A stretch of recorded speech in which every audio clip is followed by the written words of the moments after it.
बोलिए वैष्णो मैया की जय। भक्तजनों, माँ वैष्णो देवी का मंदिर हिंदू मान्यता अनुसार शक्ति को समर्पित पवित्रतम हिंदू मंदिरों में से एक है, जो भारतवर्ष के जम्मू और कश्मीर राज्य में त्रिकुट पर्वत पर स्थित है। यहाँ पर मैया 3 पिंडियों के रूप में गुफा मंदिर में स्थापित है तथा दर पे आने वालों को दर्शन देकर उनके जन्मों जन्मों के संचित पाप कर्मों का नाश कर रही है, उन्हें मुक्ति का फल प्रदान कर रही है। जितनी रोचक माँ के भवन की चढ़ाई है, उतनी ही रोचक माँ के प्राकट्य की पावन गाथा है, जो आज मैं आपको संगीतमय रूप में सुनाने जा रहा हूँ। तो एक बार फिर से बोलिए, बोलिए वैष्णवी मैया की जय।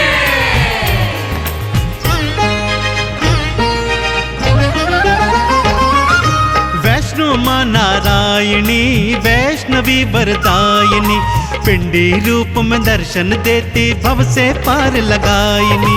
वैष्णो माँ नारायणी वैष्णवी वरदायिनी, पिंडी रूप में दर्शन देती भव से पार लगायिनी। वैष्णो मैया नमो नमः, माँ वैष्णवी नमो नमः, पिंडी रानी नमो नमः, माँ कल्याणी नमो नमः। वैष्णो मैया नमो नमः, माँ वैष्णवी नमो नमः, पिंडी रानी नमो नमः, माँ कल्याणी नमो नमः।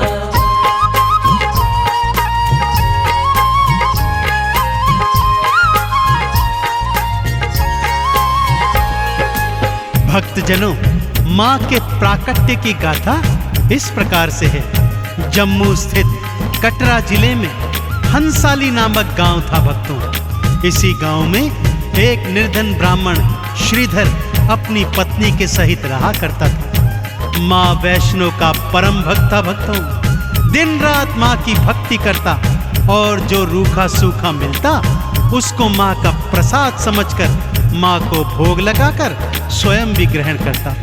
उसके जीवन की बस एक ही तमन्ना थी कि मैं माँ के नाम का जागा करवाऊं और अगले दिवस सारे गांव वासियों को माँ के नाम का भंडारा खिलवाऊं।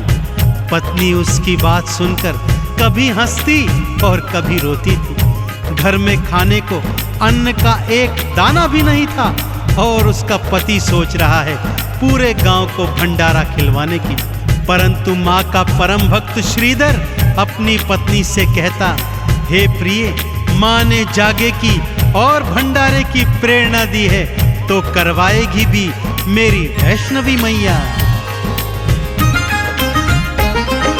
श्रीधर ने मन में था सोचा माँ का जागा करवाऊं, जागे के अगले दिन भक्तों को भंडारा खिलवाऊं। पत्नी हंसती बात को सुनकर घर ना अन्न का दाना है और भंडारा खिलवाने को आपने मन में ठाना है। मैया रानी आएगी भंडारा खिलवाएगी, श्रीधर को विश्वास था भक्तों माँ तो लाज बचाएगी। वैष्णो मैया नमो नमः, माँ वैष्णवी नमो नमः, पिंडी रानी नमो नमः, माँ कल्याणी नमो नमः।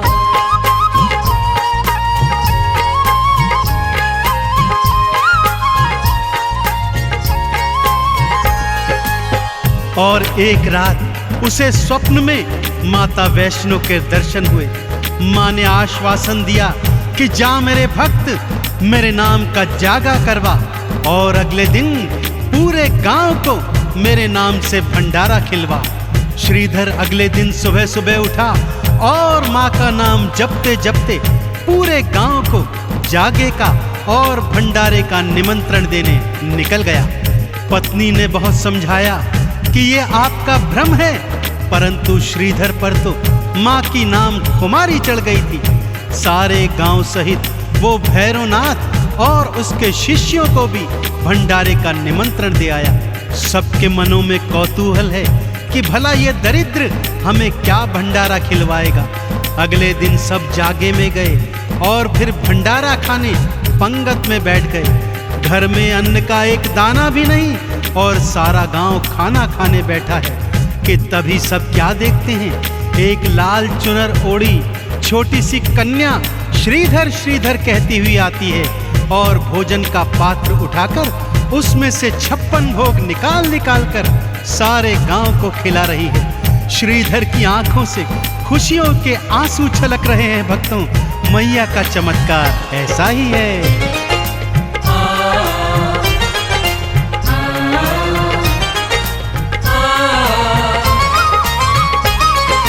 मैया ने अपने हाथों से भंडारा खिलवाया है।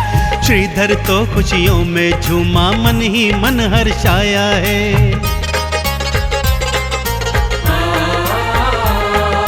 भैरवनाथ भी चेले लेकर भंडारे में आया है।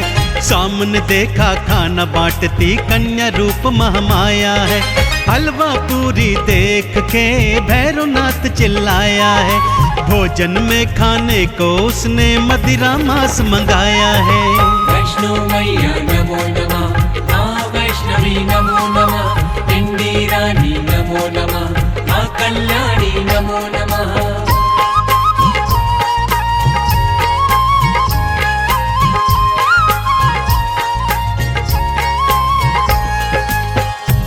वैष्णो मैया ने भी अपनी माया चला दी। भक्तों, मांस के थाल और मदिरा के प्याले आ गए, परंतु ज्यों ही भैरवनाथ ने मांस का टुकड़ा उठाया, माँ की कृपा से हलवा चना बन गया। मदिरा उठाई तो वो माँ का चरणामृत बन गया। अब भैरवनाथ जान गया था यह कोई मामूली कन्या नहीं, अपितु साक्षात महामाया है। वो जैसे ही माँ को पकड़ने भागा, माँ लांगुर सहित त्रिकुट पर्वत की ओर पवन वेग से भाग निकली।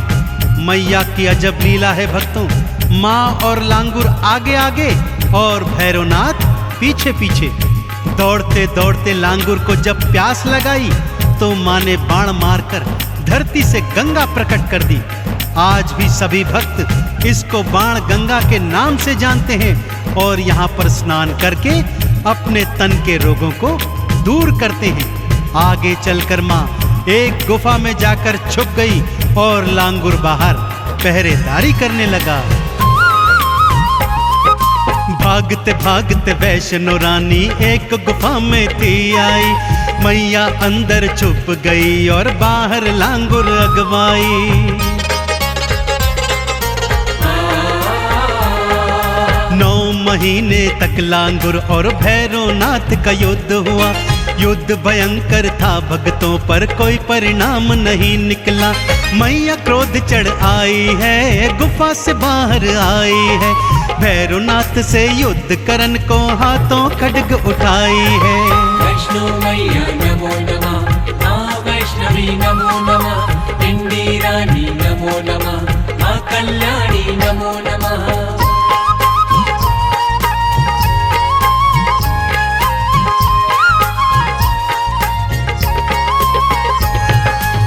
जब 9 महीने तक लांगुर और भैरव के युद्ध का कोई परिणाम नहीं निकला तो माँ 9 महीने के बाद उस गुफा से बाहर निकल आई भक्तों। और तभी से उस गुफा को गर्भजून के नाम से माँ के भक्त जानते हैं। बाहर निकलते ही महामाया ने विकराल रूप धारण कर लिया। 8 भुजाओं में अनेक अनेक अस्त्र शस्त्र धारण किए और माँ भैरवनाथ से युद्ध करने को तत्पर हो गई।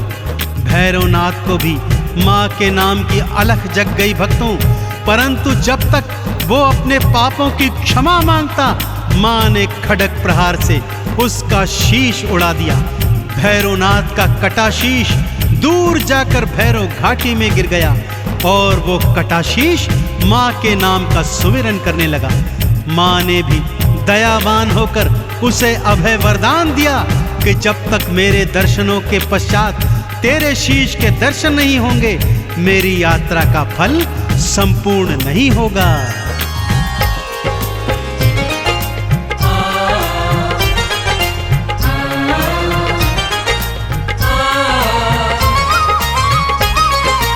फटे शीश ने भैरों के जब माँ की अलख जगाई थी, उसको अभय वरदान देने आ गई महामाई थी।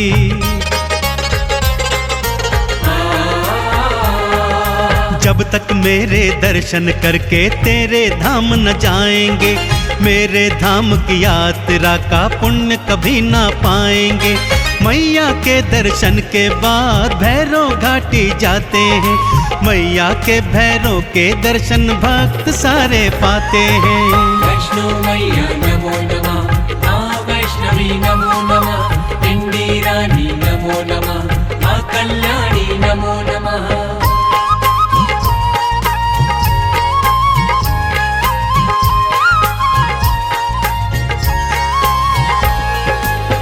अब आइए भक्तों, आपको माँ के भवनों की सैर करवाता हूँ। सबसे पहले आता है माँ का परम धाम कौल कंढोली, फिर आती है बाण गंगा, जहाँ भक्त लोग स्नान करके अपने तन के रोगों को दूर करते हैं। थोड़ा चढ़ाई चढ़ने के बाद दर्शन होते हैं चरण पादुका के, जहाँ एक शिला पर माँ के पावन चरणों के निशान हैं। भक्त इनका दर्शन करके आगे को बढ़ते हैं तो आती है वो पावन अर्धकुंवारी गुफा, जहाँ पर माँ ने 9 माह तक वास किया था। यहाँ दर्शन करने के पश्चात चढ़ाई थोड़ी कठिन हो जाती है भक्तों, और आगे हाथी मत्थे की सबसे कठिन चढ़ाई के बाद सांझी छत पर भक्त आकर कुछ देर विश्राम करते हैं और माँ के भवनों का दर्शन करते हैं। अब आती है माँ की वो पावन गुफा, जहाँ पर महालक्ष्मी, महासरस्वती और महाकाली पिंडी रूप में एक साथ सभी भक्तों को दर्शन देती है। तो बोलिए पिंडी रानी मैया की।